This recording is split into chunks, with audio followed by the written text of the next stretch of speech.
Buen día. La menopausia, la palabra misma lo dice, quiere decir pausa de la menstruación. Menopausia, eso quiere decir la fecha de última menstruación. Hay muchos pacientes que tienen el concepto de que la menopausia es un periodo muy largo y que es algo muy complicado y que les va a afectar para el resto de su vida. Sin embargo, la definición propiamente, la palabra menopausia quiere decir fecha de última menstruación. Como cuando viene una paciente a consulta, una adolescente, y yo le pregunto, ¿cuándo fue la fecha de la primera menstruación? Esa es la fecha de la menarca. Igual yo le voy a preguntar, ¿cuál es la fecha de la última menstruación? Esa es la fecha de la menopausia. Y sabemos que en la transición menopáusica, o sea, el periodo de que la paciente tenía menstruaciones regulares a que no tiene menstruaciones regulares, ese periodo se llama transición menopáusica. Va a haber alteraciones menstruales, sí, de que pues a veces va a venir más frecuente, a veces menos frecuente, a veces más abundante, a veces menos abundante la menstruación y eventualmente va a dejar de venir. Por definición, menopausia, asumimos que fue la última menstruación cuando han pasado al menos 12 meses sin una gota de sangre, que la edad promedio es alrededor de los 50 años. Algunas mujeres tienen la menopausia antes, algunas mujeres tienen la menopausia después. No se considera anormal hasta los 40 años. O sea, una mujer de 40 años o más que tiene la menopausia no se considera que haya tenido una menopausia anormalmente temprana, sino que cada mujer es diferente. Hay muchos pacientes que vienen a consulta para que les hagamos una evaluación para ver si ya pasó o no la menopausia o para saber cuánto falta para que venga la menopausia y para que les demos tratamiento para la menopausia. Como ya dijimos, la menopausia es la fecha de última menstruación y el diagnóstico es clínico. Nosotros no vamos a tratar un nivel de laboratorio, un número. O sea, yo puedo medir FSH, LH, estradiol, progesterona, y pues sí, puede ser que la FSH salga alta o no tan alta, independientemente del nivel. O sea, hay niveles en los que yo asumo que la paciente ya pasó o va a pasar la menopausia. Sin embargo, el diagnóstico sigue siendo clínico. Para decir que una paciente pasó la menopausia, tienen que ser 12 meses sin una gota de sangre. Entonces, la menopausia en sí no es una enfermedad que en sí haber pasado la última menstruación no requiere tratamiento por sí, porque es un proceso fisiológico normal que todas las mujeres van a pasar en algún momento de su vida. La cuestión es que la transición menopáusica o la perimenopáusica, es decir, los años o meses antes y después de la fecha de última menstruación, pueden estar asociados a síntomas y esos síntomas pueden afectar la calidad de vida de la paciente. Eso es diferente. Entonces, no vamos a tratar la menopausia o la transición menopáusica y no podemos hacer nada para que venga o para que no venga la menopausia. No podemos hacer que venga antes o después, sino que los síntomas que pueden afectar la calidad de vida de la paciente, sí, eso sí vamos a tratar.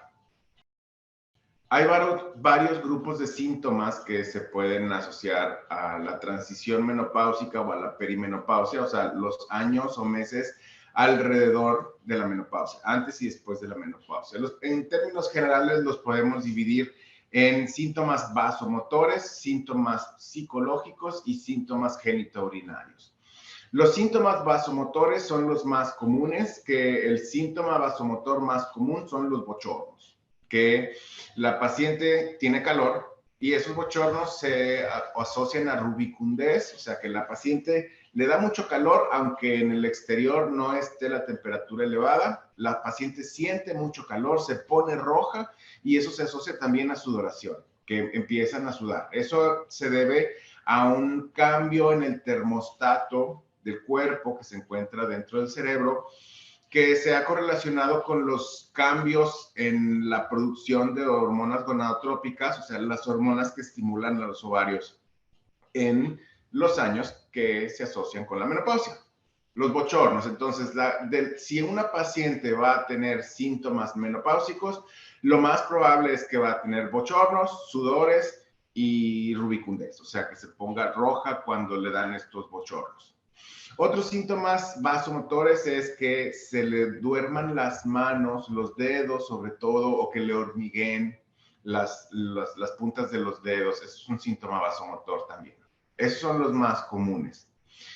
Los síntomas psicológicos. Y hay pacientes que escuchan síntomas psicológicos y cuando escuchan la palabra psicológico lo relacionan con que no es real, o sea, no es algo físico, no es objetivo. Pues sí, sí es objetivo. O sea, no es que la paciente se los inventa los síntomas, sino que realmente los padece. Los síntomas psicológicos más comunes son tristeza, insomnio, cambios en el estado del ánimo, o sea, de que están de un humor en un momento y de otro humor en otro momento. Liabilidad emocional, o sea, que les dan ganas de llorar sin razón. A lo mejor debilidad, o sea, que así como que les cuesta trabajo levantarse, les cuesta trabajo hacer las cosas. Disminución de la libido, o sea, que no tienen ganas de tener actividad sexual. Que este último síntoma puede ser psicológico, pero también puede ser genitourinario, o sea, también puede tener un fondo físico asociado con la menopausia. El otro grupo de síntomas son los genitourinarios, asociados sobre todo a la deficiencia de estrógenos. Los genitales femeninos dependen de estrógenos. O sea, la vulva, la vagina, el útero crecen y se mantienen humectados y de un tamaño correcto debido a la presencia de estrógenos. Mientras más años pasen sin estrógenos, que eso es lo que pasa en la menopausia, los ovarios dejan de producir óvulos y dejan de producir estrógenos y progesterona.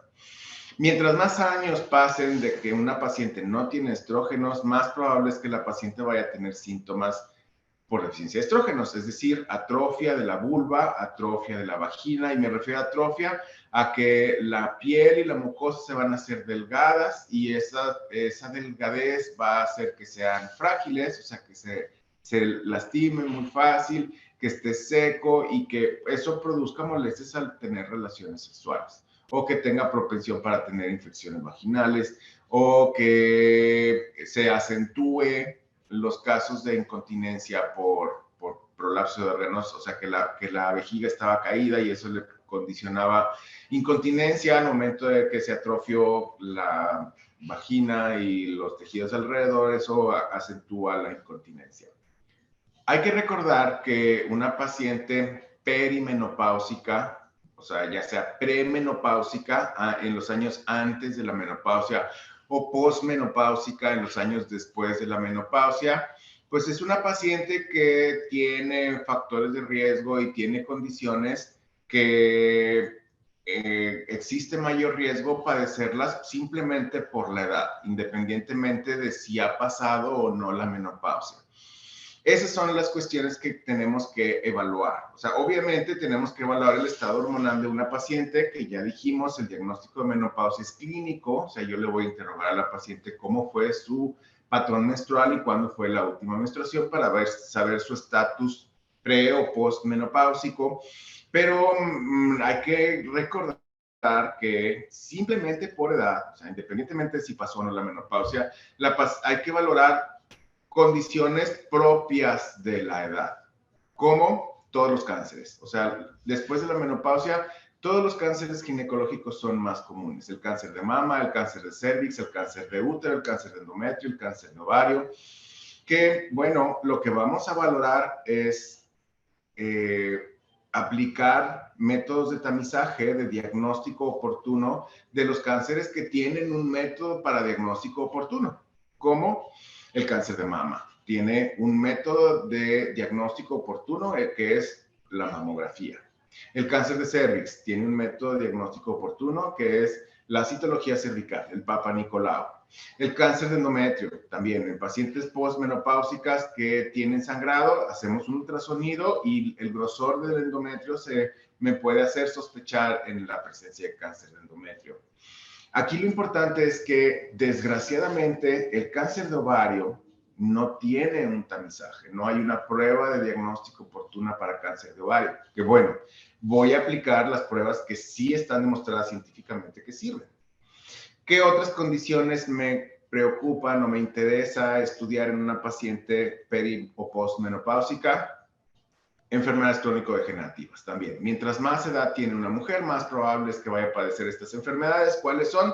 Hipertensión, diabetes, problemas de los lípidos, o sea, hipercolesterolemia, hipertrigliceridemia, que eso se va a asociar con complicaciones eventuales, ¿verdad? Infarto, embolias, etcétera. Entonces, esas son también cosas que yo debo evaluar y tan fácil. O sea, ¿cuál es la prueba de tamizaje, de diagnóstico oportuno de hipertensión? Checar la presión. Cuando la paciente viene a la consulta, le checo la presión. A todas las pacientes que vienen al consultorio les revisamos la presión arterial. ¿Cuál es la prueba de tamizaje de diagnóstico oportuno de obesidad? Pesarla y medirla. O sea, todas las pacientes que vienen a la consulta les tomamos el peso corporal para ver cómo están. Y, ok, si tengo yo dudas sobre el estado hormonal de la paciente, por ejemplo, la paciente de 45 años que no tiene útero, pero sí tiene ovarios, que tiene síntomas, tiene bochornos, tiene insomnio, tiene sudoración. A lo mejor sí, si tengo dudas sobre el estado hormonal de la paciente, pues le pido un perfil hormonal para ver cómo está, que yo sé que, o sea, si por edad y por sintomatología, lo más probable es que sea síntomas menopáusicos, pues son síntomas menopáusicos. Como habíamos mencionado, la menopausia no es una enfermedad, no es algo que necesite tratamiento.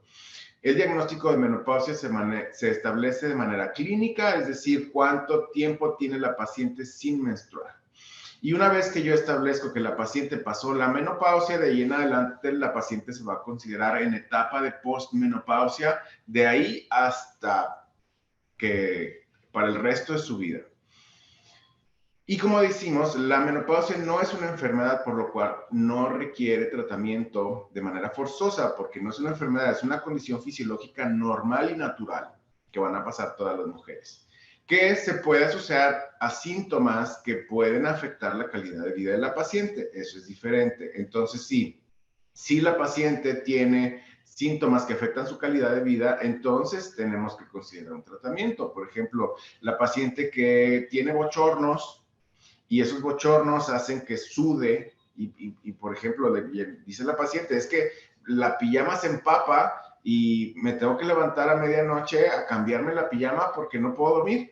Y por el hecho de que no puedo dormir en el día, está bien desvelada y anda de un humor que no, pues, como que no puede llevar su vida como la llevaba de manera previa.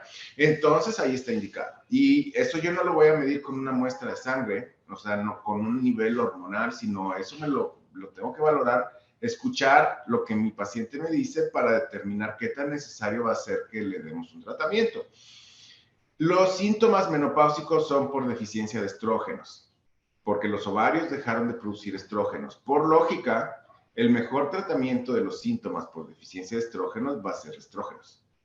Muchas mujeres escuchan estrógenos y hormonas y se imaginan cáncer, tumores y muchas otras cosas. Ok, la mujer tuvo estrógenos desde la menarca, desde la primer menstruación o incluso antes que los ovarios empezaron a funcionar, la mujer ha estado expuesta a estrógenos. Entonces, bueno, o sea, sí tienen un beneficio que es que la paciente se sienta bien y que la paciente pueda llevar su vida normal, que pueda llevar una vida como ella la llevaba antes o como ella la quiere llevar en este momento. El tratamiento entonces va a ser con estrógenos que depende de los síntomas, depende de las condiciones de la paciente, depende de los factores de riesgo, será la dosis, será el tipo de estrógeno, será la vía del estrógeno, que puede ser por vía oral, puede ser por vía transdérmica, o sea, a través de la piel, en cremas, en parches, en spray, en gel, puede ser por vía vaginal también, en cremas, en gel, que si es a través de la piel o a través de la vagina, no necesariamente es un tratamiento tópico, o sea, no es un tratamiento local, puede ser un tratamiento sistémico, depende qué estrógeno usemos y depende la dosis del estrógeno. Si va a ser, por ejemplo, cuando una paciente viene por resequedad vaginal, le ponemos estrógenos tópicos, o sea, un estrógeno que solo haga efecto en la vagina a una dosis que solo haga efecto en la vagina, con el tipo de estrógeno que solo haga efecto ahí. Pero también, si yo quiero que el estrógeno se absorba a la sangre y haga efecto en el resto del cuerpo, pues voy a hacer una dosis y un tipo de estrógeno diferente. Algo importante es que si la mujer tiene útero, forzosamente se tiene que administrar estrógeno con progesterona para proteger el endometrio. Que también la progesterona se puede administrar por vía oral, en tabletas, o se puede administrar por la piel, por la vagina, en inyecciones, en pellets. Como en muchos lugares se refiere, el tratamiento de los síntomas climatéricos, de los síntomas menopáusicos, es como un traje a la medida. O sea, hay que valorar a cada paciente de manera individual para determinar qué es lo que ella necesita de acuerdo a su condición y a los síntomas, a las molestias que ella refiere. Es importante acudir con alguien que esté familiarizado y tenga algún entrenamiento en el tratamiento de las pacientes posmenopáusicas. Es importante saber que probablemente vamos a estar manejando estrógenos. Un especialista en biología de la reproducción es, como se dice en Estados Unidos, endocrinólogo de infertilidad y reproducción.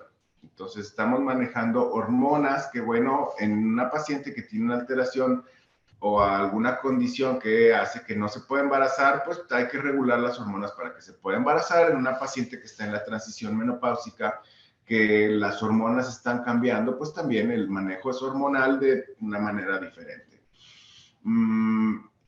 Como mencionaba anteriormente, algo muy importante es no olvidar que no se deben usar estrógenos solos en pacientes que tienen útero. O sea, que hay que combinarlo siempre con progesterona. Y hay que tomar en cuenta muchas cosas.